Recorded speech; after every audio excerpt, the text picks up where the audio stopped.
नमस्कार, आप देख रहे हैं राजधानी लाइव और आपके साथ मैं हूं निशा रौतेला। तो चलिए राजधानी लाइव की शुरुआत करते हैं। देश भर में सिंगल यूज प्लास्टिक 1 जुलाई से बैन हो गया है। दिल्ली सरकार ने सिंगल यूज प्लास्टिक के विकल्प का मेला त्यागराज स्टेडियम में आयोजित किया है। आपको बता दें कि दिल्ली के पर्यावरण मंत्री गोपाल राय ने मेले का उद्घाटन किया और इस दौरान उन्होंने कहा कि लोगों में सिंगल यूज प्लास्टिक के विकल्प के लिए जागरूकता फैलाने के लिए मेले का आयोजन किया गया था। उन्होंने कहा कि दिल्ली में 10 जुलाई तक जागरूकता अभियान चलाया जाएगा। उसके बाद नियमों को नहीं मानने वालों पर 1 लाख रुपए का जुर्माना या फिर जेल होगी। आपको बता दें कि सिंगल यूज प्लास्टिक के लिए वैकल्पिक मेला 3 जुलाई तक आयोजित किया जा रहा है। पर्यावरण मंत्री ने कहा कि देश भर में 1 जुलाई से 19 प्रकार के सिंगल यूज प्लास्टिक पर बैन लगाया गया है। इन उत्पादों की रिसाइकलिंग नहीं होने से पर्यावरण को काफी नुकसान होता है। उन्होंने कहा कि दिल्ली सरकार पहले 10 दिन लोगों को सिंगल यूज प्लास्टिक के बारे में जागरूक करेगी। इस दौरान पकड़े जाने पर चेतावनी देकर उन्हें छोड़ दिया जाएगा, लेकिन अगर 10 जुलाई के बाद वो नियमों का उल्लंघन करते पाए जाते हैं तो उन्हें पर्यावरण संरक्षण अधिनियम 1986 के तहत 1 लाख रुपए तक का जुर्माना या 5 साल तक की जेल या फिर दोनों के तहत कार्रवाई की जाएगी। पर्यावरण मंत्री गोपाल राय ने सिंगल यूज प्लास्टिक के विकल्प को लेकर स्कूलों में आयोजित कंपटीशन में उत्कृष्ट प्रदर्शन करने वाले बच्चों को सम्मानित किया। पर्यावरण मंत्रालय और डीपीसीसी द्वारा आयोजित इस प्रतियोगिता में निजी और सरकारी स्कूलों के छात्रों ने भाग लिया। आपको बता दें कि छात्रों को सम्मान के तौर पर सर्टिफिकेट और मेडल दिए।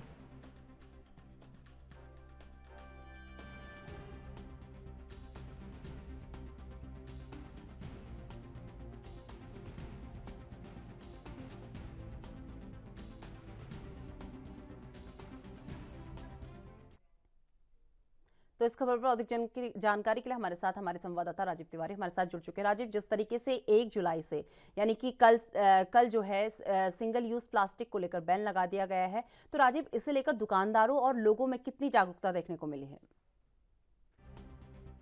यहाँ पर बात करें सिंगल यूज पॉलिथीन की, तो उसको लेकर लगातार, प्लास्टिक को लेकर लगातार कहीं ना कहीं सरकार जो है वो कहीं ना कहीं कोशिश करती हुई नजर आ रही थी। मगर यहाँ पर बात करें जिस तरीके से सरकारों के द्वारा ये कोशिश की गई है कि सिंगल यूज जो प्लास्टिक है आप उस पर बैन लगा दिया जाए, और उसी को लेकर 1 जुलाई से इसको अमल भी किया जा रहा है। और यहाँ तक कि दिल्ली सरकार की बात करें तो दिल्ली सरकार के द्वारा एक जागरूकता कैसा मेला आयोजित किया गया, जिसके अंदर ये कहा गया है कि 1 जुलाई से लेकर 10 जुलाई तक इसके अंदर लोगों को जागरूक किया जाएगा कि सिंगल यूज जो पॉलिथीन है उसको बंद कर दिया गया है। उसकी जगह पर नॉर्मल जो थैलियां होंगी वो नहीं इस्तेमाल की जाएंगी, या फिर कहें जो अपने थैले होंगे या कपड़े के थैले हों या फिर और तरीके के थैले हों उसको इस्तेमाल किया जाए। मगर यहाँ पर लोगों को जागरूक करने के लिए लगातार कोशिश की जा रही है। ये भी कहा जा रहा है कि इस अभियान के तहत कि जो सिंगल यूज पॉलिथीन है उसको इस्तेमाल ना करें, ताकि जो पर्यावरण है उससे कहीं ना कहीं बचाव हो सके। मगर यहाँ पर बात करें सिंगल यूज पॉलिथीन की, तो 19 प्रकार की जो सिंगल यूज पॉलिथीन है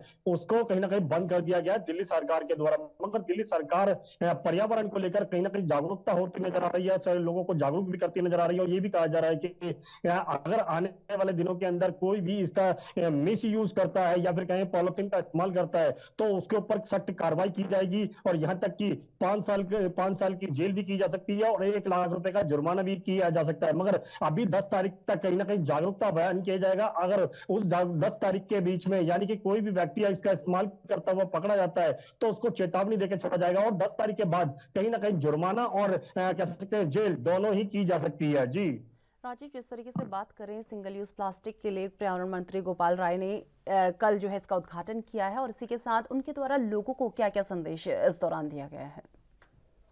देखिए, बिल्कुल सही कहा आपने। यहाँ पर बात करें गोपाल राय की, तो जिस तरीके से पर्यावरण मंत्री गोपाल राय ने कल कहते हैं जागरूकता अभियान के जो मेले का है उसकी शुरुआत की, उसका श्री गणेश किया। मगर यहाँ पर लोगों को जागरूक करने के लिए भी उन्होंने संदेश दिया। ये भी कहा कि जो सिंगल यूज पॉलिथीन है उसका इस्तेमाल नहीं करे, और जो व्यापारी हैं जो अभी तक पॉलिथीन का इस्तेमाल करते थे उनके लिए भी कहीं ना कहीं सख्ती बरतने के लिए कहा गया है कि वो भी इसका इस्तेमाल न करें, क्योंकि पर्यावरण को सबसे ज्यादा नुकसान होता है। और ये सिंगल यूज जो प्लास्टिक है ये कहीं ना कहीं रिसाइकल नहीं हो पाती है, जिसकी वजह से कहीं ना कहीं दिक्कतें आती हैं।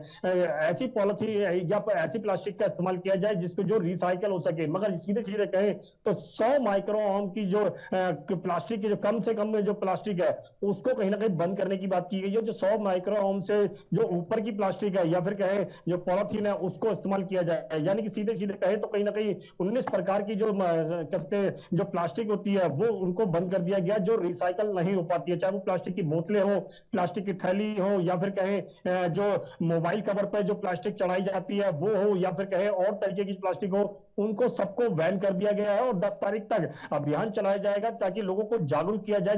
जिसके बारे में नहीं पता है लोगों को, उनको चेतावनी देकर छोड़ा जाएगा। जो व्यापारी है अगर इसका इस्तेमाल करते हुए पकड़े जाते हैं तो उनको भी चेतावनी दी जाएगी। अगर 10 तारीख के बाद यानी 10 जुलाई के बाद में अगर इस्तेमाल करते हुए या फिर कहें बेचते हुए मिलते हैं तो कहीं ना कहीं उनके ऊपर कार्रवाई की जाएगी। लगभग 1 लाख रुपए का जुर्माना है और 5 साल की सजा भी है। जी राजीव, जिस तरीके से प्लास्टिक को रिसाइकल नहीं किया जा सकता, तो इस प्लास्टिक को जो इकट्ठा प्लास्टिक होगा इसको लेकर दिल्ली सरकार के द्वारा क्या क्या इंतजाम किए गए हैं राजीव?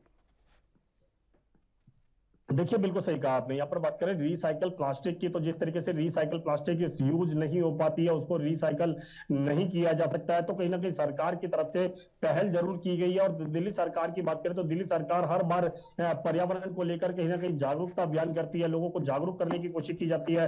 पॉलिथीन से बचने के लिए, इस्तेमाल करने के लिए उसको लोगों को जागरूक किया जाता है। ये भी कहा जाता है कि पॉलिथीन का इस्तेमाल नहीं किया जाए, क्योंकि कई बार तो ये पॉलिथीन जो होती है ये इनको कूड़े में फेंक दिया जाता है या फिर कहें डस्ट में डाल दिया जाता है, जिसकी वजह से कहीं ना कहीं जो पशु होते हैं वो इसका खा लेते हैं और उसको बाद में उनकी जान चली जाती है। इसको लेकर लगातार कहीं ना कहीं सरकार की तरफ से एक पहल भी की जाती है, जागरूकता अभियान भी चलाया जाता है, मगर वो जागरूकता अभियान का जो असर है वो देखने को नहीं मिलता। और अभी भी कहीं ना कहीं व्यापारी जो है वो भी यही कह रहे हैं कि उनको कुछ समय के लिए इसको टाला जाए और कहीं ना कहीं उनको समय दिया जाए। मगर अभी दिल्ली सरकार की बात करें तो दिल्ली सरकार की तरफ से बिल्कुल सख्त आदेश दे दिए गए हैं कि जो भी व्यक्ति अगर इसका इस्तेमाल करता है तो उसके ऊपर सीधे सीधे 1 लाख रुपए का जुर्माना किया जाएगा और 5 साल की सजा की जाएगी। मगर व्यापारियों की बात करें या फिर कहें लोगों की बात करें तो जागरूकता का अभियान जरूर चलाया जाएगा। और 10 तारीख तक यही देखना होगा कि अगर दुकानदार इसको बेचता हुआ मिलता है या फिर कहें इसका इस्तेमाल करते हुए मिलते हैं तो उसको कहीं ना कहीं सिर्फ चेतावनी देकर छोड़ा जाएगा।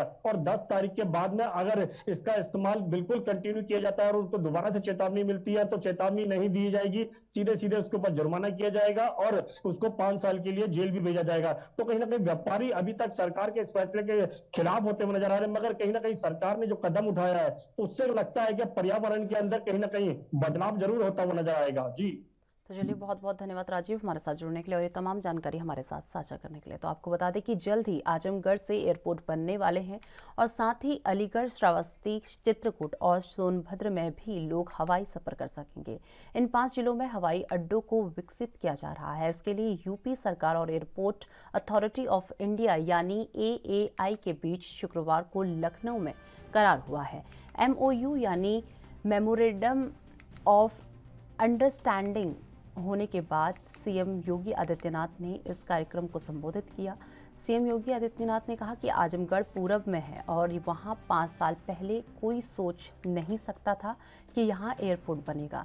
यहां के नाम से लोग डरते थे। हमने पूर्वांचल एक्सप्रेसवे आजमगढ़ के बीच से निकाला है और लोग कहते थे ये कैसे होगा। जब काम शुरू हुआ तो कहीं भी विरोध नहीं देखने को मिला।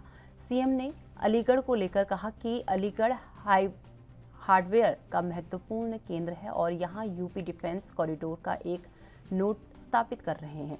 जल्द ही वहाँ बेहतर एयर क्वालिटी सुविधा होगी।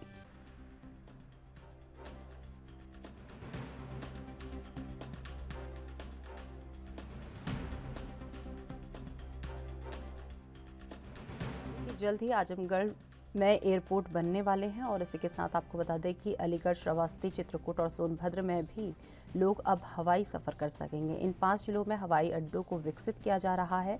इसके लिए यूपी सरकार और एयरपोर्ट अथॉरिटी ऑफ इंडिया यानी AAI के बीच शुक्रवार को लखनऊ में करार हुआ है। MOU होने के बाद सीएम योगी आदित्यनाथ ने इस कार्यक्रम को संबोधित किया और सीएम ने कहा कि आजमगढ़ पूरब में है, वहाँ 5 साल पहले कोई सोच नहीं सकता था यहाँ एयरपोर्ट बनेगा। यहाँ के नाम से लोग डरते थे। हमने पूर्वांचल एक्सप्रेसवे आजमगढ़ के बीच से निकाला है और लोग कहते थे ये कैसे होगा। जब हमने काम शुरू किया तो किसी ने भी इसका विरोध नहीं किया। सीएम ने अलीगढ़ को लेकर अलीगढ़ हार्डवेयर का महत्वपूर्ण केंद्र है, यहाँ यूपी डिफेंस कॉरिडोर का एक नोड स्थापित कर रहे हैं। जल्द ही यहाँ बेहतर एयर कनेक्टिविटी सुविधा होगी। तो आपको बता दें कि अब बहुत जल्द आजमगढ़ में भी एयरपोर्ट की जो है सुविधा सीएम योगी आदित्यनाथ द्वारा जनता को दी जाएगी। और साथ ही आपको बता दें कि अलीगढ़, श्रावस्ती, चित्रकूट और सोनभद्र में भी लोग अब जो है हवाई सफ़र कर सकेंगे। और इसी के साथ इन 5 जिलों में हवाई अड्डों को विकसित किया जा रहा है। इसके लिए यूपी सरकार और एयरपोर्ट अथॉरिटी ऑफ इंडिया यानी एएआई के बीच शुक्रवार को लखनऊ में करार हुआ है। एमओयू होने के बाद सीएम योगी आदित्यनाथ ने इस कार्यक्रम को संबोधित किया। सीएम योगी आदित्यनाथ ने कहा कि आजमगढ़ जो है पूर्व में है, वहाँ 5 साल पहले कोई सोच नहीं सकता था कि यहाँ पर एयरपोर्ट बनेगा। यहाँ के नाम से लोग डरते थे और हमने पूर्वांचल एक्सप्रेसवे आजमगढ़ के बीच से निकाला है। लोग कहते थे ये काम कैसे होगा। जब हमने इस काम को शुरू किया तो किसी भी प्रकार से कोई विरोध देखने को यहाँ पर नहीं मिला। सीएम ने अलीगढ़ को लेकर कहा कि अलीगढ़ हार्डवेयर का महत्वपूर्ण केंद्र है, यहाँ पर यूपी डिफेंस कॉरिडोर का एक नोड स्थापित कर रहे हैं। जल्द ही यहाँ बेहतर एयर कनेक्टिविटी सुविधा होगी।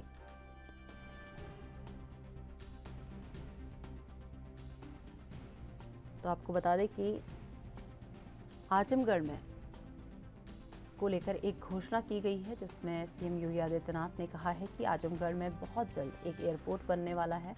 और इसी के साथ आपको बता दें कि अलीगढ़, श्रावस्ती, चित्रकूट और सोनभद्र में भी लोग हवाई सफ़र अब कर सकेंगे। लोगों को हवाई सफ़र की सुविधा जो है अब इन जगहों पर मिल सकेगी और इन 5 जिलों में हवाई अड्डों को विकसित किया जा रहा है।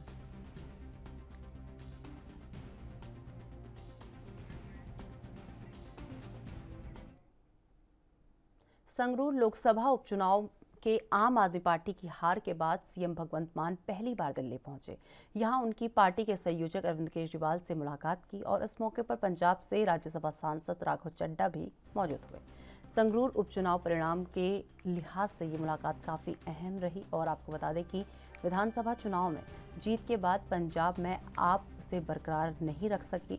उसके उलट दिल्ली में आपने विधानसभा उपचुनाव में जीत हासिल की है। इसके अलावा जुलाई में ही मान सरकार ने कैबिनेट विस्तार करना है। अभी सीएम समेत 10 मंत्री हैं। मान सरकार 8 मंत्री और बना सकती है। इसमें करप्शन केस को बर्खास्त किए हेल्थ मिनिस्टर डॉक्टर विजय सिंगला का पद भी शामिल है।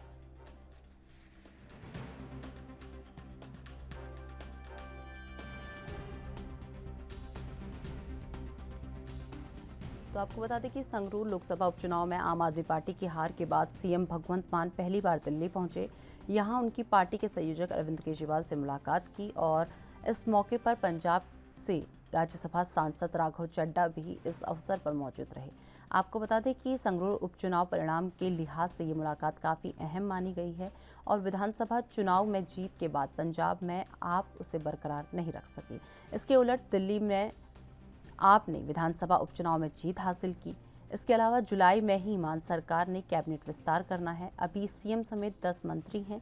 मान सरकार 8 मंत्री और बना सकती है और करप्शन केस में बर्खास्त किए हेल्थ मिनिस्टर डॉक्टर विजय सिंगला का पद भी इसमें शामिल है।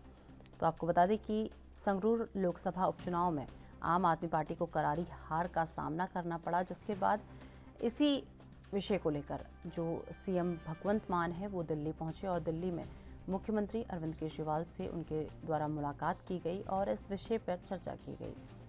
आपको बता दें जिस तरीके से विधानसभा चुनाव में आपने शानदार एंट्री पंजाब में की थी और 92 सीट जो है पंजाब में आप द्वारा यहाँ पर हासिल की गई थी, उसके बाद संगरूर लोकसभा उपचुनाव में इस तरीके की हार का सामना आपको यहाँ पर करना पड़ा। कहीं ना कहीं ये भी कहा जा सकता है कि लोगों का जो विश्वास है अब शायद धीरे धीरे जो आम आदमी पार्टी है उससे धीरे धीरे ख़त्म होता हुआ नज़र आ रहा है, क्योंकि इस तरीके की करारी हार क्योंकि आपको बता दें कि ये उपचुनाव सीएम भगवंत मान के पद छोड़ने के बाद ही संगरूर लोकसभा उपचुनाव कराए गए थे, लेकिन वहाँ पर आपका इस तरीके से हार जाना बहुत बड़ी बात है, जिसको देखते हुए आपको बता दें कि सीएम भगवंत मान दिल्ली पहुंचे और दिल्ली में अरविंद केजरीवाल से उनके द्वारा मुलाकात की और इसी के साथ राघव चड्ढा भी इस अवसर पर आपको बता दें मौजूद रहे।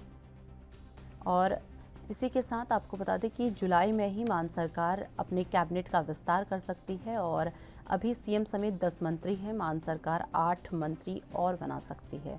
इसमें करप्शन केस में बर्खास्त किए हेल्थ मिनिस्टर डॉक्टर विजय संगला का पद भी इसमें शामिल किया गया है।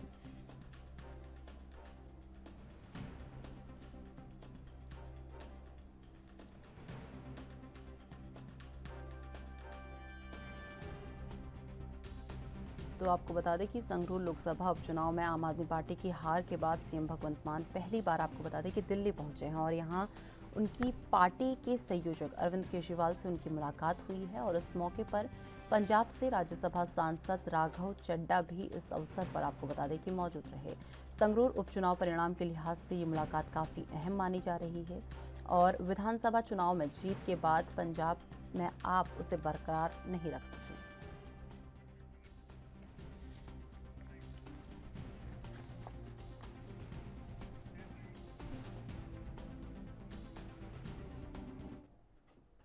तो इस खबर पर अधिक जानकारी के लिए हमारे साथ हमारे संवाददाता अमित कुमार जुड़ चुके हैं। अमित, सबसे पहले तो क्या वो अहम कारण रहा कि संगरूर लोकसभा उपचुनाव में जो आम आदमी पार्टी है उसे हार का मुंह देखना पड़ा? क्या है, कई मेजर फैक्टर्स थे, कई माइनर फैक्टर्स थे और कई मेजर फैक्टर्स थे। मेजर फैक्टर्स स्टार्ट करता हूँ। सबसे पहली सिचुएशन ये प्रॉब्लम कह सकते हैं कि आम आदमी पार्टी के लिए जो रही वो लॉ एंड ऑर्डर सिचुएशन नहीं स्टेबल होना। पंजाब में लॉ एंड ऑर्डर की सिचुएशन खड़ी हुई, सिद्धू मूसेवाले का मर्डर हुआ, जिससे कि एक बड़ा सेगमेंट जो हम कह सकते हैं कि जो आम आदमी पार्टी की फॉलोइंग है, जो मेन अगर उनके सपोर्टर है वो यूथ है, और सिद्धू मूसेवाले का मर्डर कहीं ना कहीं उस सपोर्टर बेस को एक बड़ा झटका था कि कहीं ना कहीं जो पंजाब में लॉ एंड ऑर्डर की सिचुएशन थी उससे लोग खफा हो गए आम आदमी पार्टी से, और इस चीज को लेकर आम आदमी पार्टी को भी एहसास हो चुका था। इसलिए उन्होंने लगातार इसलिए काम करना भी शुरू किया, पर शायद बहुत देर हो चुकी थी। देखिए, एक तरह से बहुत बड़ा मैंडेट 117 में से 92 सीट्स लेकर कोई भी पार्टी जो अगर हम क्या सरकार बनाती है तो क्लियर मैंडेट है, लोगों का पूरा अटल भरोसा लेके आइए। पर 3 महीने बाद ही बाई इलेक्शन हारना, और वो भी अपने गढ़ से। फिर देखिए, संगरूर सीधे तौर पर कोई भी आपकी इसमें कोई दोहराई नहीं कि वो आम आदमी पार्टी करता, वहां से हारना एक क्लियर कट महसूस है कि लोग नाखुश है। मेजर रीजन ये तो हम कह सकते हैं सिद्धू मूसेवाले का मर्डर और लॉ एंड ऑर्डर सिचुएशन था। वही माइनर रीजन पे आ जाते हैं। माइनर रीजन की हम बात करें तो सीधे तौर पे जो अगर हम कहें कि गारंटीज दी गई थी, जो वादे किए गए थे, उनकी स्लो फुलफिलमेंट। तो देखिए, स्लो फुलफिलमेंट हम इसलिए कहेंगे क्योंकि आम आदमी पार्टी ने कहा कि हम पहले दिन से काम कर रहे हैं, इसलिए लोगों की एक्सपेक्टेशन पहले दिन से ही हो गए। आमतौर पे सरकार आती है तो लोग एक्सपेक्ट करते हैं कि पहले 6 महीने साल के अंदर कामकाज शुरू किया जाएगा, पर आम आदमी पार्टी ने शुरू से ही दिखाया कि हम पहले दिन से काम कर रहे थे। तो पहले दिन से ही पंजाब के लोगों की एक्सपेक्टेशन थी कि हमें पहले दिन से ही जो वादे हैं वो पूरे किए जाएंगे, पर आम आदमी पार्टी वो वादे पूरे कर रही है। चाहे हम नौकरियों की बात कर लें, चाहे हम रोजगार देने की बात कर लें, चाहे हम बात कर लें 300 यूनिट फ्री बिजली की। जैसे कि हम एक्सपेक्ट कल ही 300 यूनिट फ्री बिजली मिलनी शुरू हुई है। अगर हम कह सकते हैं तो लोगों की एक्सपेक्टेशन थी, पर वो जो टाइम पीरियड था वो कहीं ना कहीं आम आदमी पार्टी के लिए असर गया कि पंजाब सरकार के लिए नेगेटिव इम्पैक्ट रहा। क्योंकि शुरू से एक चीज बोलते रहे, पहले दिन से, तो पहले दिन से लोगों की एक्सपेक्टेशन थी और पहले दिन से वो काम नहीं हो पाया जो लोगों को चाहिए था, जो लोग एक्सपेक्ट कर रहे थे। जैसे हम बोलते हैं कि जितनी बड़ी उम्मीदें सरकार, जितनी बड़ा मैंडेट मिला है, उतनी ज्यादा लोगों की उम्मीदें भी हैं। तो उन सब चीजों का कहीं ना कहीं एक नेगेटिव इम्पैक्ट पड़ता हुआ नजर आया, और इस चीज को लेकर आम आदमी पार्टी मत्थक भी कर रही है। आम आदमी पार्टी ने इस चीज को जरूर समझाया कि आखिर हम क्यों हार गए, आखिर हम अपना गढ़ क्यों हार गए। ये एक बहुत बड़ा मैसेज क्योंकि उनको गया, और इसलिए वो प्रोएक्टिवली काम करे। क्योंकि जैसे आपने विधानसभा सुन लिया, हारने के अगले दिन बजट पेश हुआ था, तो उसके बाद आप देखते हैं सरकार ने अपना रुख क्लियर कर दिया, वो और ज्यादा प्रोएक्टिव हो चुकी है। चाहे हम तक मुलाजम पक्का करने के लिए 3 मेंबरी कैबिनेट कमेटी की बात कर ले, या फिर जो महिलाओं को 1000 रुपए देने का बात की है, वो सब पूरे की जाएंगे, और उसके लिए प्रोएक्टिवली काम भी शुरू हो चुका है। कि पहले क्या यहाँ पे थोड़ा टाइम लगता, शायद थोड़ा उसको डिले किया जा सकता 3-4 महीने, पर अब क्योंकि संगरूर हार गया, पंजाब सरकार और ज्यादा एक्टिव हो चुकी है, क्योंकि उनको समझ में आ चुका है कि लोगों की एक्सपेक्टेशन बहुत है, और अगर वो पूरी नहीं करते हैं तो कहीं ना कहीं सरकार को इसका खामियाजा भुगतना पड़ सकता है। जी अमित, जिस तरीके से आम आदमी पार्टी को करारी हार मिली है उसके बाद जो सीएम भगवंत मान है वो दिल्ली पहुंचे, ऐसी खबरें आई हैं और वहां पर उन्होंने सीएम अरविंद केजरीवाल से मुलाकात की है, तो इस मुलाकात में क्या कुछ अहम रहा अमित? देखिए, इस मुलाकात में सीधे तौर पे अरविंद केजरीवाल से इस बात को लेकर डिस्कस हुआ कि आखिर क्यों पंजाब में आम आदमी पार्टी अपना गढ़ हार गई, आखिर क्यों पंजाब में आम आदमी वो सीट हार गई जहां से लगातार भगवंत मान जीतते आए हैं। पर क्लियर कट ये मुद्दा कि देखिए, नहीं ये सिंगल सीट है, पर इस सीट के बहुत ज्यादा मायने हैं, क्योंकि ये सीट के बाय इलेक्शन से 3 महीने बाद हुए थे। और 3 महीने में ही हार जाना सरकार के लिए सीधे तौर पर बहुत बड़ा चिंता का विषय खड़ा हो जाता है कि आखिर आप 3 महीने में अपना गढ़ ही कैसे हार गए। कोई और सीट होती कहीं और से, जहाँ से लगातार पहले नहीं जीतते होते, तो वहां पे हारना स्वाभाविक है, कोई बड़ा कह सकते हैं मैटर नहीं होता। पर संगरूर सीट भगवत मान की खुद की सीट, पंजाब के मुख्यमंत्री भगवत मान वहां से लगातार 2 बार जीत आए हैं, तो वहां से सीट हारना आम आदमी पार्टी के एक मॉरल ब्लो है। और इस सीट को आम आदमी पार्टी के हाईकमान की समझ था, इसलिए खुद मुख्यमंत्री भगवत मान से बातचीत करने के लिए अगर क्या आम आदमी पार्टी सुप्रीमो अरविंद केजरीवाल, दिल्ली के मुख्यमंत्री, उन्होंने इन्हें बुलाया कि आखिर डिस्कस करने की जरूरत है, कि इस बात पर ध्यान देने की जरूरत है, आखिर हम वहां पे हार क्यों गए, आखिर कमियां कहाँ रह गई। क्योंकि देखिए कैंपेनिंग में कोई कमी नहीं थी, चाहे हम बात कर लें सब पंजाब के सभी कैबिनेट मंत्री, पंजाब के सभी एमएलए आम आदमी पार्टी के और सभी बड़े आम आदमी पार्टी चेहरे संगरूर पहुंचे थे, उन्होंने कैंपेन की कम कहने पे कैंपेन में कमी नहीं थी। तो एक्चुअल में सवाल ये होता है कि आखिर लोगों ने क्यों नकारा, आखिर क्यों आम आदमी पार्टी को लोगों ने एक्सेप्ट नहीं किया। और उसमें जैसे कि हम बात करें कि मंथन हुआ, मंथन में डिस्कशन हुई, और जो मेन मुद्दा जैसे हम जानकारी मिल पा रही है, वो फिर से लॉ एंड ऑर्डर सिचुएशन पर आके खड़ा होता हुआ नजर आया कि पंजाब में जो लॉ एंड ऑर्डर सिचुएशन कुछ टाइम पीरियड में खराब हुई है, जो सिद्धू मूसेवाला मर्डर के बाद जो लॉ एंड ऑर्डर सिचुएशन को बड़ा इम्पैक्ट पड़ा है, और जो यूथ फॉलोइंग जिससे सिद्धू मूसेवाले के मर्डर से जो यूथ फॉलोइंग टूटी है, तो उससे आम आदमी पार्टी को बड़ा झटका लगा, और इसीलिए शायद मंथन करने की जरूरत पड़ी है। क्योंकि देखिए जीत की भी हम बात करें तो मार्जिन ज्यादा नहीं है, 2 लाख के करीब गुरमेल सिंह को भी वोट पड़े हैं, 2 लाख के ही करीब अगर हम कहें कि सिमरनजीत मान है, तो एक अंतर 5 से 10 हजार के अंतर के बीच में अगर गैप कंसिडर करें तो काफी थोड़ा मार्जिन है, क्योंकि सेकंड रनर अप तो रहे हैं, पर सवाल ये है कि फिर भी सेकंड रनर अप क्यों रहे, क्योंकि मेन सीट ये उनकी थी और ये जीतने के 90% चांसेस आम आदमी पार्टी एक्सपेक्ट करके चल रही थी, पर फिर भी हार गई। तो इस चीज को लेकर हर एक पहलू को बार बार कंसिडर किया जा रहा है। अमित, जिस तरीके से संगरूर से चुनाव हार जाना, उपचुनाव हार जाना, ये बहुत बड़ी बात है। अपने ही गढ़ से चुनाव हार जाना ये बहुत बड़ी बात है। तो क्या अभी कहा जा सकता है कि पंजाब के लोगों का आम आदमी पार्टी की तरफ रुझान कम होता हुआ नजर आ रहा है? जी बिल्कुल, देखिए यही एक चिंता का विषय आम आदमी पार्टी के लिए खड़ा है, क्योंकि 3 महीने पहले आप 92 सीट का मैंडेट लेके आए हैं, मतलब क्लियर कट लोगों को आपसे है, लोगों की आपसे उम्मीदें हैं, लोग आप पे पूरा भरोसा कर रहे हैं, और वही 3 महीने बाद अब अपनी बाई इलेक्शन की सीट आ जाते हैं, वो भी वो सीट जहां से खुद पंजाब के मुख्यमंत्री भगवत मान जीतते आए हैं, जो आम आदमी पार्टी अपना गढ़ बताती है, वहां से इस सीट हार जाना उसमें तक एक मैसेज मिलता है कि लोग कहीं ना कहीं नाखुश हैं। और इस एक हार के अलग शायद कह सकते हैं कि आम आदमी पार्टी और ज्यादा प्रोएक्टिव हो गई है, पंजाब सरकार और ज्यादा प्रोएक्टिव हो चुकी है, क्योंकि वो समझ चुकी है कि लोग नाखुश हैं, और अगर ये नाखुशी लगातार बढ़ी रही तो पंजाब सरकार की दिक्कत हो जाएगी, और पंजाब सरकार ये चीज नहीं चाहती। पंजाब सरकार चाहती है कि हमारे पंजाब के लोग खुश हैं, पंजाब के लोग सरकार के ऊपर ट्रस्ट कर सके, तो इसलिए उन्होंने प्रोएक्टिवली और ज्यादा काम शुरू कर दिया है, और चाहते हैं कि जल्द से जल्द जो लोग पहले 3 महीने पहले आम आदमी पार्टी के सपोर्ट में थे वापस सपोर्ट में आ जाए, ना कि ग्रुप का जो इंसिडेंट है वो बार बार रिपीट। अमित, जिस तरीके से ये भी कहा जा रहा है कि सीएम भगवंत मान अपने कैबिनेट का विस्तार भी कर सकते हैं, तो इसे लेकर क्या कुछ अपडेट आपके पास है? अमित, देखिए कैबिनेट भी एक इम्पोर्टेंट है, देखिए आम अगर हम जाएंगे 18 कैबिनेट सीट छुट्टी है, जिसमें से पहले 10 सीट भरी जा चुकी है, पर इसमें एक कम हो गया कि विजय सिंगला को आप जैसे कि बर्खास्त किया जा चुका है, तो 9 सीटें अभी भरी और 9 और नए कैबिनेट मंत्री बनाए जाने हैं, तो उसको लेकर भी मंथन किया जाए। क्योंकि देखिए किसी भी सरकार के अच्छा चलने के लिए कैबिनेट एक अच्छी कैबिनेट होना जरूरी है। अभी तक हम कहेंगे सिर्फ आधी के करीब सीट सब भरी हुई है, और बाकी की आधी भरी जरूरत है, जितनी जल्दी बाकी की सीट भरी जाएंगी उतना ही जल्दी अगर सीट तौर पर हम कह सकते हैं कि पंजाब सरकार और ज्यादा अच्छी तरीके से काम कर पाएंगे। उस चीज को लेकर जो बाकी की 9 सीट पड़ी हैं उनको लेकर मंथन किया जाना है। उन 9 सीट के लिए जो स्पेसिफिकली जरूरत है कि आखिर किनको मौका देना चाहिए कि पार्टी में, क्योंकि हम बात करें कि पार्टी में चेहरे बहुत सारे नए हैं, तो कई पुराने चेहरे भी हैं जो पार्टी के साथ डिफिकल्ट टाइम्स में खड़े रहे हैं, लॉयल्टी भी टेस्ट हुई है, उस टाइम पे खड़े रहे हैं। अगर बात करें पिछले जब विपक्ष में थे तब पार्टी से लगातार लोग छोड़ते जाते हैं, पर तब भी पार्टी में ऐसे कई चेहरे थे जो उनके साथ खड़े रहते, तो उनको भी सीट देने की बात की जा रही है। तो लगातार कई डिस्कशन चल रही है, जैसे कि हम बात कर लें कई बड़े चेहरों के नाम बार बार सामने आ रहे हैं, जैसे मैं अमर अरोड़ा की बात कर लूं, जैसे रंजीत कौर मानुके की बात कर लूं, तो ये वो चेहरे हैं जिनको मौका मिलना चाहिए, क्योंकि वो चेहरे हैं जो लगातार पार्टी में एक अहम रोल निभाते रहे हैं जब वो विपक्ष में थी। तो ये बात बहुत ज्यादा ध्यान दें कि जब विपक्ष में थी जब वो मिनॉरिटी में थी तब उन्होंने पार्टी का स्टैंड नहीं छोड़ा था, तब पार्टी के साथ खड़े थे। तो अब सवाल यह है कि क्या उन्हें कैबिनेट में जगह मिलती है, ये बड़ी बात है। जब उनसे विधानसभा में इसकी बात की थी, जब मैंने अमर से बात करने की कोशिश की, तो सीधे तौर पर कहते हैं कि मेरी कोई एक्सपेक्टेशन नहीं है, पर हाँ अगर पार्टी मुझे मौका देती है तो मैं बिल्कुल पार्टी के लिए काम करूंगा, बढ़ चढ़ के लोगों का मैंडेट जो हमें मिला है उसके लिए हम जरूर काम करेंगे। जी तो चलिए, बहुत बहुत धन्यवाद अमित, हमारे साथ जुड़ने के लिए और ये तमाम जानकारी हमारे साथ साझा करने के लिए।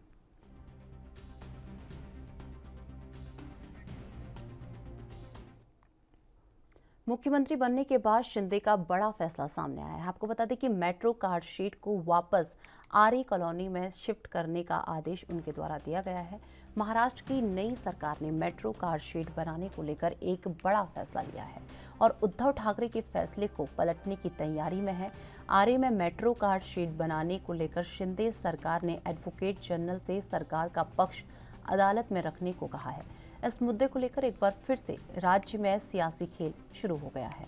उद्धव ठाकरे शुक्रवार को मीडिया के सामने आए। उन्होंने आर्य में मेट्रो कार्ड शेड बनाने का विरोध किया और उद्धव ठाकरे ने कहा कि नई सरकार मेरा गुस्सा मुंबई पर ना उतारे।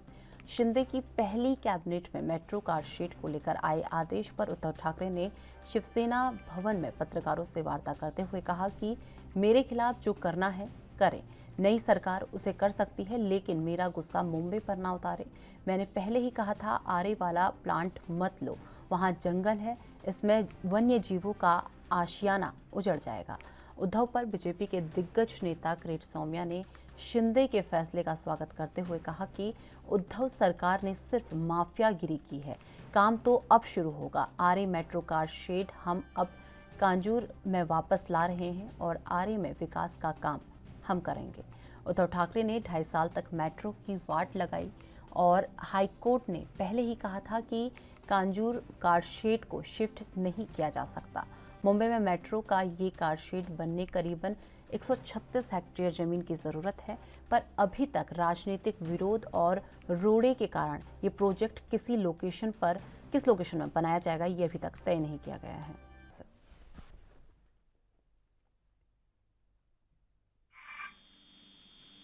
बिल्कुल निशा जी, देखिए महाराष्ट्र की नई सरकार ने एक बड़ा फैसला लेते हुए उद्धव सरकार के फैसले को निरस्त कर दिया और सीधे तौर पर कहा है कि मेट्रो कारशेड का काम अब आर्य में ही किया जाएगा। जो कांजूर मार्ग में प्रोजेक्ट उद्धव ठाकरे ने काम शुरू करवाया था, उस पर लगाम लगा दिया है। इस पर एक प्रेस कॉन्फ्रेंस की और ये बताया है कि नई सरकार जो करना है करे, लेकिन इसका मेरा गुस्सा मुंबई करों पर न उतारे, ये बेहद गलत होगा।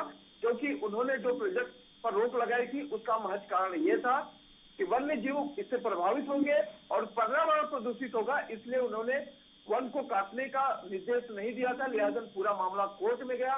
कोर्ट की तरफ से भी कहा गया कि आर्य कारशेड कांजूर मार्ग से आर्य में शिफ्ट नहीं किया जा सकता।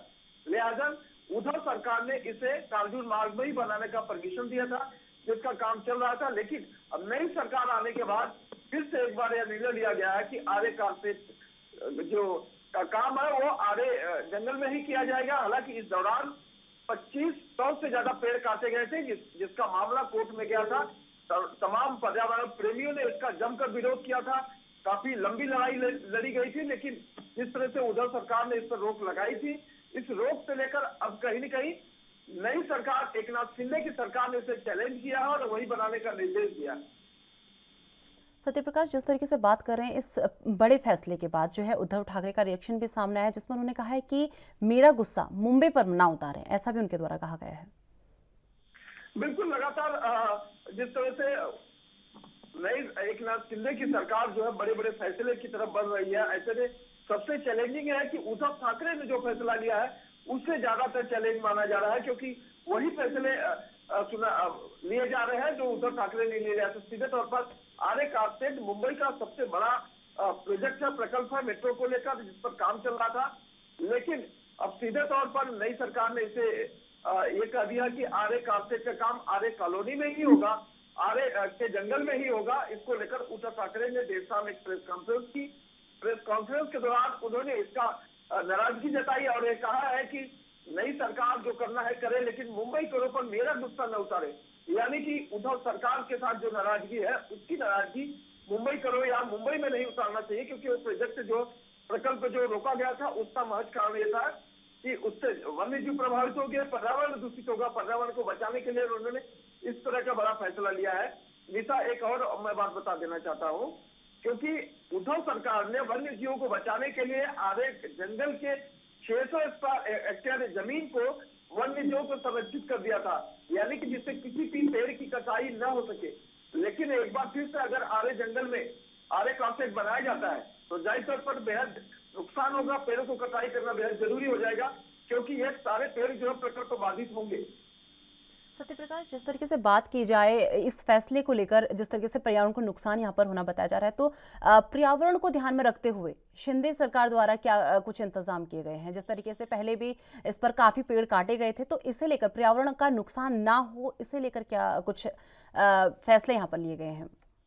देखिए, फिलहाल एक लाख सरकार ने फैसला लिया है कि आरे सेट का काम आरे जंगल में ही होगा, लेकिन इस बीच उन्होंने यह भी कहा है कि जिस तरह से पूरा मामला हाईकोर्ट में गया है और सरकारी वकील को उन्होंने कहा है कि हाईकोर्ट को यह समझाने की कोशिश करे, क्योंकि अगर आरे कारसेट आरे जंगल में नहीं बनाया जाता है तो यह प्रोजेक्ट प्रकल्प 4 साल और विलंब हो जाएगा, देर हो जाएगा, इसमें 5,000 करोड़ का नुकसान होगा।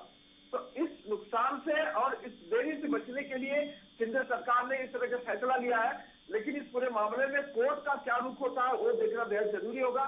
लेकिन ये माना जा रहा है कि जो वन प्रेमी है, जो जंगल प्रेमी है, वह इतनी आसानी से एकनाथ शिंदे को आरे जंगल में आरे कारसेट बनाने की अनुमति नहीं देंगे, क्योंकि पिछली बार जब भाजपा सरकार और शिवसेना की सरकार एक सरकार बनी थी, उस दौरान जो है बीजेपी ने इस तरह का फैसला लिया था कि आरे कारसेट आरे जंगल में बनेगा, लेकिन शिवसेना ने इसका विरोध किया था।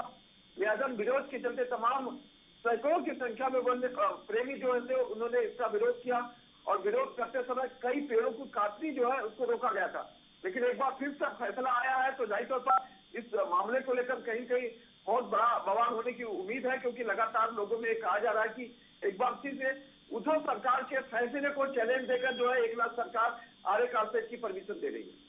सत्यप्रकाश, जिस तरीके से उद्धव ठाकरे द्वारा ये कहा गया था कि मेरा गुस्सा मुंबई पर ना उतारें, तो इसी बीच बीजेपी नेता कृष्ण सौम्या ने भी उन पर पलटवार किया है, तो इसे लेकर क्या कुछ अपडेट आपके पास है?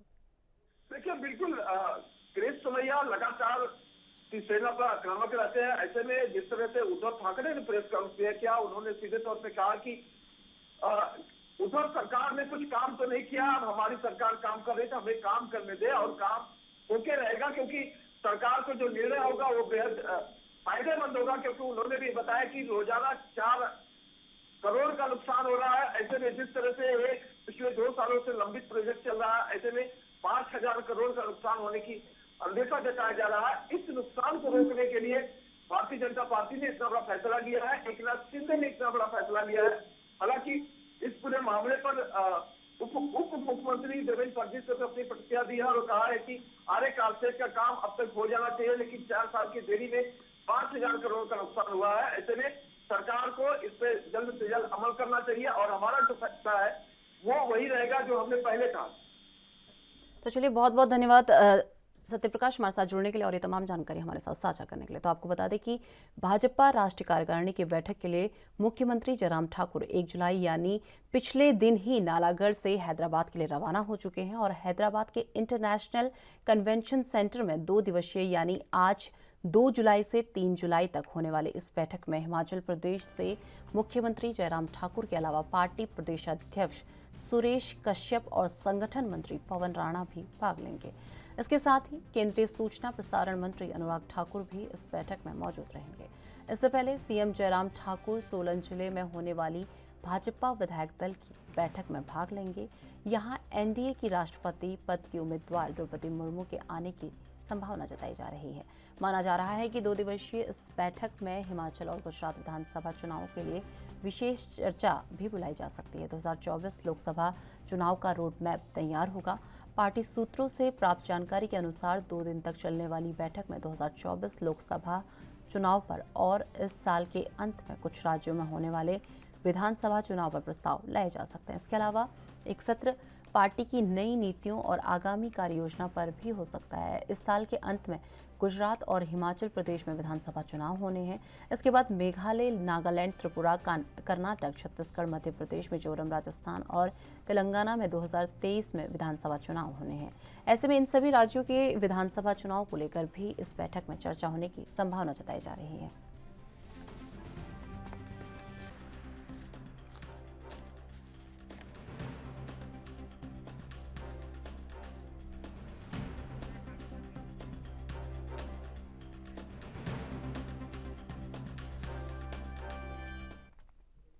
तो इस खबर पर अधिक जानकारी के लिए हमारे साथ हमारे ब्यूरो चीफ टीना ठाकुर जी हमारे साथ जुड़ चुकी है। टीना ठाकुर जी, आज सीएम जयराम ठाकुर जो है हैदराबाद के इंटरनेशनल कन्वेंशन सेंटर में जो बैठक होने वाली है उस पर हिस्सा लेने वाले हैं, तो इससे लेकर क्या कुछ जानकारी अभी तक आपको मिल पाई है?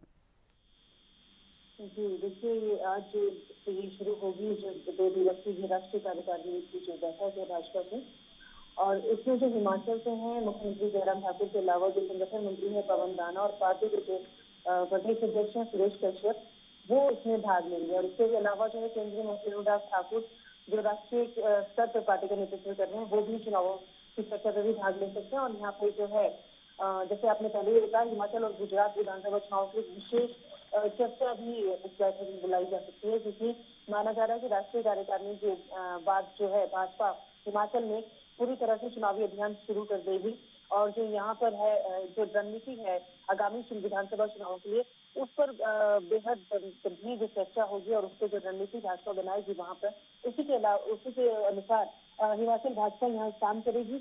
और माना जा रहा है कि बैठक के तुरंत बाद जब हिमाचल लौटेंगे मुख्यमंत्री जयराम ठाकुर, तो उसके तुरंत बाद जो हिमाचल में एक बैठक बुलाई जाएगी पार्टी की और प्रदेश कार्य समिति की बैठक बुलाई जाएगी। उसके बाद जो है पार्टी जो है जो अभियान है प्रचार प्रसार का, उसमें पूरी तरह से जुट जाएगी। तो ये 2 दिन की जो बैठक है ये आज से शुरू होने जा रही है। और इसके लिए जो पिछले कल मुख्यमंत्री जयराम ठाकुर है वो पिछले कल ही हैदराबाद के लिए रवाना हो चुके हैं। जी टीना, जिस तरीके से हैदराबाद में ये 2 दिवसीय बैठक होने जा रही है, तो इस बैठक में किन किन विषयों पर जो है चर्चा की जा सकती है? देखिए, हिमाचल के संदर्भ में तो मैंने आपको बताया कि जो जितने भी जो राज्य है राष्ट्रीय कार्यकारिणी में भाग लेंगे, उनके जो आने वाले चुनाव हैं या आने वाली जो रणनीति है उसके ऊपर आगामी चर्चा होगी। लेकिन हिमाचल की हम बात करें तो हिमाचल का जो यहाँ पे एक जो विधानसभा के चुनाव है उसके ऊपर जो विशेष चर्चा होगी वहाँ पर। और इसमें जो है क्योंकि जेपी नड्डा खुद हिमाचल से संबंध रखते हैं और हिमाचल वो खुद भी दोनों दिनों तक इस बैठक में खुद शामिल होंगे और प्रधानमंत्री नरेंद्र मोदी भी इस बैठक में शामिल होंगे। और क्योंकि हिमाचल का जो मिथक है कि यहाँ पे कभी भी सरकारें विकसित नहीं हो पाई है, उसको तोड़ने के लिए भाजपा जो राष्ट्रीय अध्यक्ष है जेपी नड्डा और केंद्रीय मंत्री है जो अनुराग ठाकुर, वो विशेष तौर पर इस बैठक में चर्चा करेंगे। और इस तरह की जो रणनीति है वो तैयार की जाएगी कि जो आगामी चुनाव है उससे भाजपा किस तरह से जो ये मिथक है उसको तोड़ने के लिए प्रयास करे। क्योंकि यहाँ पे जो काफी गतिविधि है वो भाजपा पहले ही शुरू कर चुकी है। कार्यकर्ताओं के साथ जितने सम्मेलन है या लोगों के साथ जितना जो केंद्रीय मंत्रियों का जितना दौरा है वो काफी पहले वो शुरू कर चुकी है। अब जो है वो प्रचार प्रसार पे जो विशेष जोर है वो दिया जाए। इसके लिए जो है बैठक में रणनीति तैयार की। इसके अलावा जो है संगठन में बदलाव, क्योंकि संगठन में भी काफी लंबे समय तक बदलाव नहीं हुआ है पार्टी के, तो माना जा रहा है कि संगठन में बदलाव को लेकर भी वहाँ पर चर्चा होगी। और जो संगठन मंत्री है सह संगठन मंत्री है उनका भी बदलाव इस बैठक के बाद संभव है हिमाचल में। जी, जिस तरीके से ये बैठक हैदराबाद में होने जा रही है टीना जी, और इसी में बीजेपी के कौन से बड़े बड़े चेहरे इसमें शामिल हो सकते हैं? क्या जेपी नड्डा या उनसे कोई बड़े चेहरे इसमें शामिल हो सकते हैं? जी देखिए, जो राष्ट्रीय कार्यकारिणी में इसमें भाजपा के राष्ट्रीय अध्यक्ष है जेपी नड्डा, वो दोनों दिन मौजूद रहने वाले। इनके अलावा जो प्रधानमंत्री नरेंद्र मोदी है, केंद्रीय गृह मंत्री अमित शाह की भी मौजूद रहने की संभावना है। और जितने भी बड़े चेहरे हैं राष्ट्रीय स्तर पर वो यहाँ पे इस बैठक में भाग ले सकते हैं। क्योंकि प्रधानमंत्री का एक दिन प्रधानमंत्री शायद कल बैठक में भाग लेंगे, वो दोनों दिन मौजूद नहीं रहेंगे। लेकिन जो राष्ट्रीय अध्यक्ष हैं जेपी नड्डा, वो दोनों दिन इस बैठक में मौजूद रहेंगे। और दोनों दिन ये काफी अहम बैठक मानी जा रही है, क्योंकि हिमाचल ही नहीं, इसमें पूरे जो भारत में जहाँ जहाँ पे भी भाजपा की सरकारें हैं या भाजपा जो भी आगामी चुनाव जहाँ पे होने वाले हैं उसको लेके बड़ी रणनीतियां यहाँ पे बनाई जाएगी। इसको लेके अपने कार्यकर्ताओं को किस तरह से तैयार करना है, किस तरह से जो प्रचार प्रसार को आगे लेके जाना है और किस तरह लोगों के बीच जाकर प्रचार प्रसार करना है, उसको लेकर रणनीति बनाई जाएगी। क्योंकि माना जा रहा है कि हिमाचल में जो चुनाव होने वाले हैं उसको लेके अगस्त माह है, क्योंकि ये जुलाई चल रहा है, जुलाई में जो भी छोटे मोटे काम है वो भाजपा यहाँ पे निपटा देगी। उसके बाद जो अगस्त माह से पूरी तरह से पूरी तरह से आप कहें कि हिमाचल का जो पहाड़ का जो कोना कोना है वो भाजपा प्रचार प्रसार में उसको झोंक देगी। और जो 3 महीने जो रहने वाले हैं अगस्त सितंबर, और क्योंकि अक्टूबर में माना जा रहा है कि यहाँ पे आचार संहिता लागू हो जाएगी, तो आप मान लीजिए 2 महीने भाजपा के पास। और इन दोनों महीनों में भाजपा आप बोल सकते हैं कि 24 घंटे और 7 दिन काम करेगी। इसके लिए लेकर विशेष रणनीति बैठक में बुलाई जाएगी, क्योंकि ये चुनाव हिमाचल का जो इस बार का विषय नीतीश के लिए जो भाजपा लड़ेगी वो बेहद अहम माना जा रहा है। और इसको लेकर सिर्फ हिमाचल भाजपा ही नहीं, ये जो राष्ट्रीय नेतृत्व है वो काफी गंभीर है।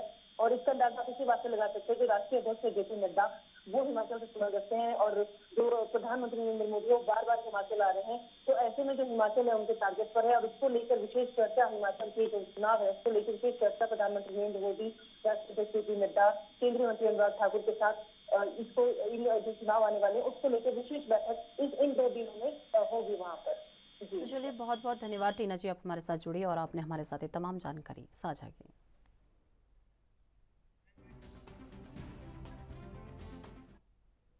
छत्तीसगढ़ में एक बार फिर कोरोना का कहर देखने को मिला है। आपको बता दें कि पिछले सप्ताह की रिपोर्ट में एक बार फिर प्रशासनिक कड़ाई की ओर धकेला दिया है। पिछले 8 दिनों में करीब 700 से अधिक नए कोरोना मरीज मिल चुके हैं।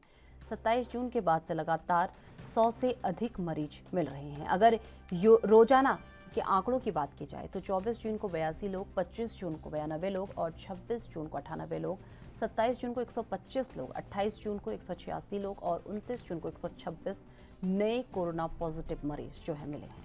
छत्तीसगढ़ में अब तक कुल 11,54,189 लोग जो हैं कोरोना पॉजिटिव पाए गए हैं और अब तक 11,39,282 लोग इलाज कर ठीक हो गए हैं। 14,036 संक्रमितों की मौत हो गई है। वहीं पिछले घंटे की अगर बात की जाए तो पिछले घंटे में 126 नए मरीज कोरोना के मिले हैं। जून में 29 दिनों में 1,711 नए संक्रमितों की पहचान हुई है।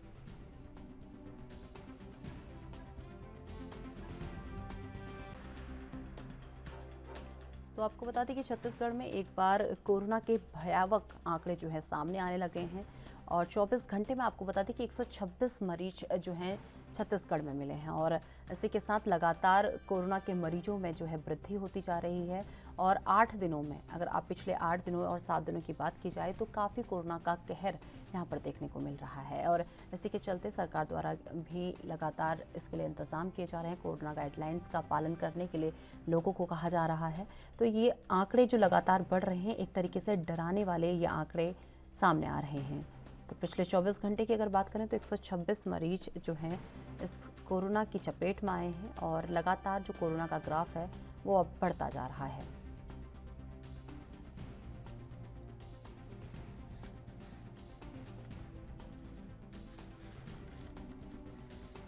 तो आपको बता दें कि छत्तीसगढ़ में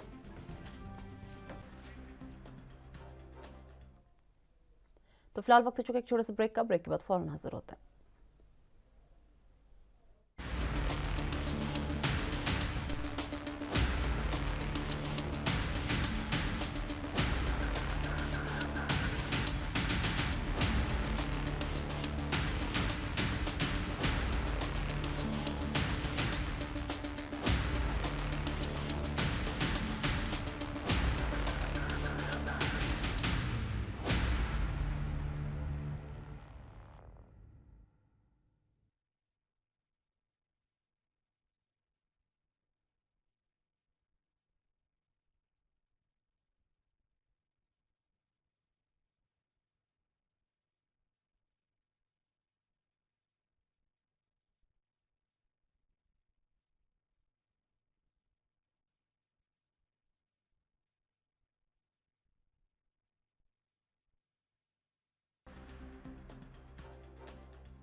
तो ब्रेक के बाद फिर से आपका स्वागत है। तो लगातार कोरोना के मुद्दे को लेकर हमारे ब्यूरो चीफ स्वाति कौशिक जी हमारे साथ जुड़ी है। स्वाति जी, जिस तरीके से एक बार फिर से कोरोना का कहर जो है छत्तीसगढ़ में देखने को मिल रहा है, तो किस प्रकार के आंकड़े जो है छत्तीसगढ़ में सामने आ रहे हैं, एक बार आंकड़ों को लेकर पूरा अपडेट दीजिए।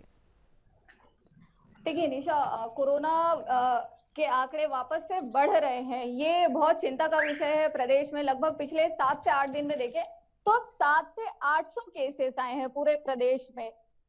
तो ये बहुत चिंता का विषय है, क्योंकि ये त्योहारों का सीजन चालू हो चुका है और 7 से 8 दिन में 700 से 800 के लगभग नए आंकड़े आना, ये बहुत चिंतनीय है। आपको अगर हम बता दें तो 24 जून को जो पॉजिटिव रेट था वो 82 लोग, जो 82 लोग थे वो पॉजिटिव आए थे। 25 जून को 92 लोग, 26 जून को 98 लोग, 27 जून को 125, 28 जून को 186 और 29 जून को 126 लोग कोरोना पॉजिटिव आए हैं। तो डेथ रेशियो तो अभी नहीं आया है। जो 137 दिन के बाद पहली डेथ हुई थी वो लगभग 24 जून से पहले हुई थी, लेकिन अभी ये जो लगभग 100 से ज्यादा लोग जो डेली पॉजिटिव आ रहे हैं, ये बहुत चिंता का विषय है। स्वाति जी, जिस तरीके से आपने कहा कि 100 लोग रोज डेली क्या कहते हैं कोरोना पॉजिटिव आ रहे हैं, तो इसे लेकर सरकार के द्वारा क्या क्या इंतजाम किए गए हैं?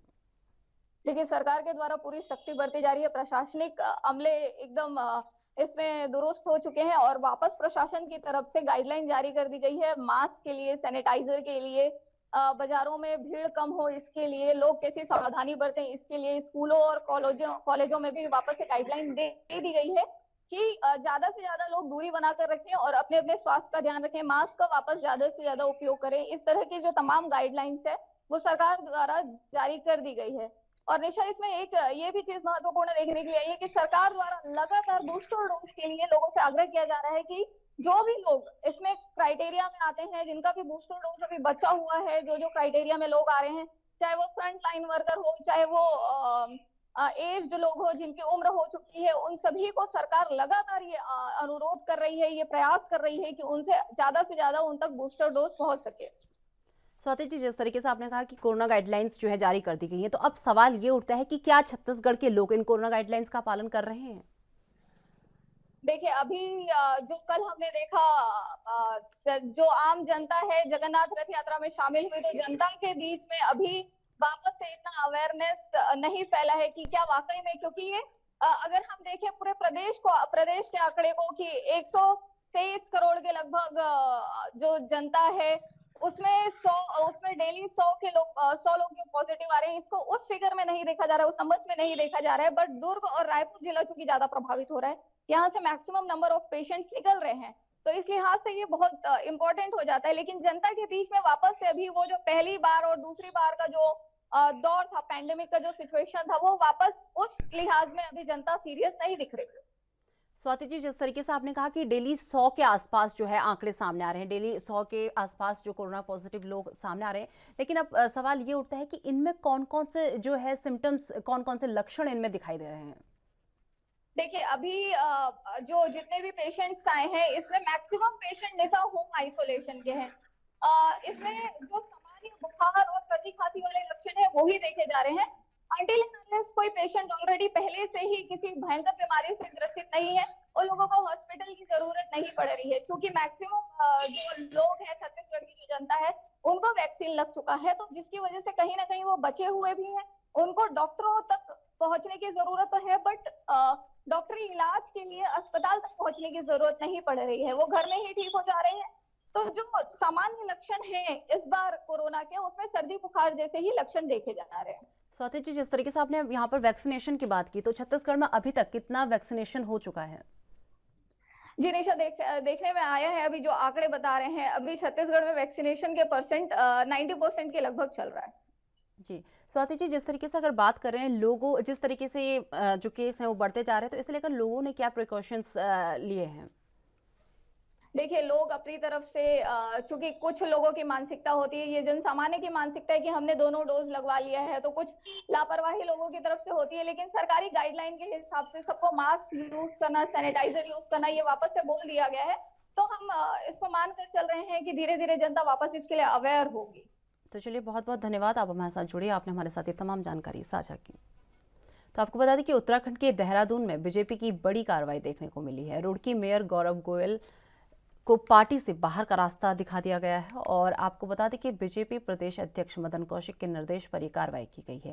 बीजेपी के मुताबिक उन्हें पार्टी विरोधी गतिविधियों में शामिल रहने के कारण पार्टी से 6 वर्षों के लिए निष्कासित किया गया है। अनुशासनहीनता और निगम में पार्टी पार्षदों के साथ विवाद और पार्टी के खिलाफ लगातार बयानबाजी कर रहे थे। गौरव गोयल द्वारा अनुशासनहीनता और निगम में पार्टी पार्षदों के साथ विवाद और पार्टी के खिलाफ गतिविधियों में शामिल होने का आरोप है।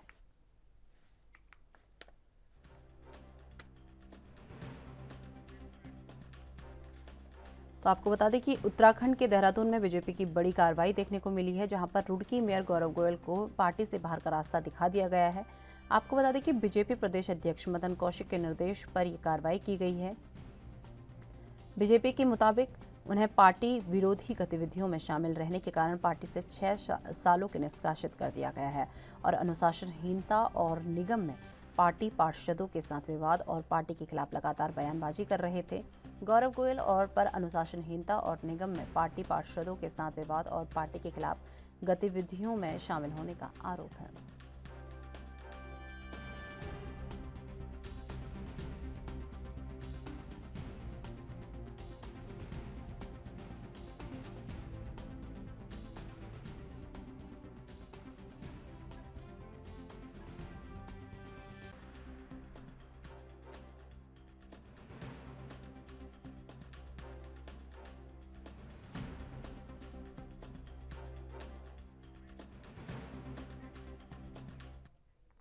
तो इस खबर पर अधिक जानकारी के लिए हमारे संवाददाता अस्करी जाफरी हमारे साथ जुड़ चुके हैं। अस्करी, जिस तरीके से बात की जाए तो बीजेपी की बहुत बड़ी कार्रवाई यहां पर देखने को मिली है और रुड़की मेयर गौरव गोयल को पार्टी से बाहर का रास्ता यहां पर दिखा दिया गया है, तो इसे लेकर क्या जानकारी अभी तक आपको मिल पाई है?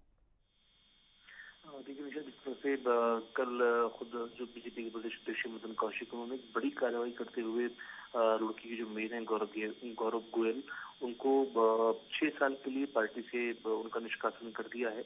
तो कहीं ना कहीं एक बड़ी कार्रवाई देखने को मिली है, क्योंकि जिस तरह से एक लंबे वक्त से गौरव गोयल पार्टी विरोधी बयानबाजी कर रहे थे, पार्टी तमाम गतिविधियों में शामिल पाए गए थे। और सबसे बड़ी बात तो ये है कि निगम में जो उनके साथी पार्षद हैं, उनके साथ कई तरह के ऐसे मामला आए थे जिनमें उन्होंने पार्षदों के साथ बदतमीजी की थी। तो इस तरह की मामलों को देखते हुए और गंभीरता से लेते हुए चूंकि पार्टी ने अनुशासन बनाए रखने के जिस तरह से लंबे वक्त से तमाम वादे किए थे, उसी वादों पर चलते हुए खुद प्रदेश अध्यक्ष मदन कौशिक ने गौरव गोयल जो मेयर हैं रुड़की के, उनको 6 साल के लिए पार्टी से बाहर कर दिया, उनका निष्कासन कर दिया है।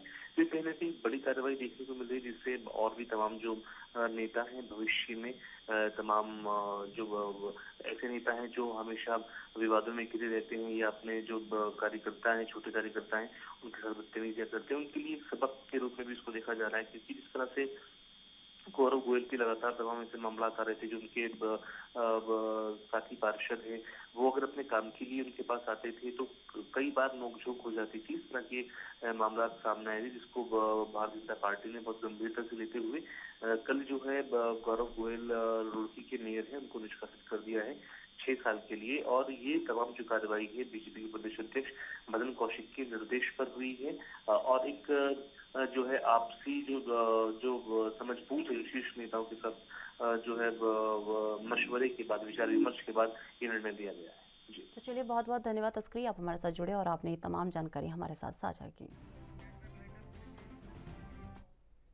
तो चलिए, मेरे साथ राजधानी लाइव में फिलहाल इतना ही। देश दुनिया की तमाम बड़ी खबरों के लिए देखते रहिए ANB न्यूज़। नमस्कार।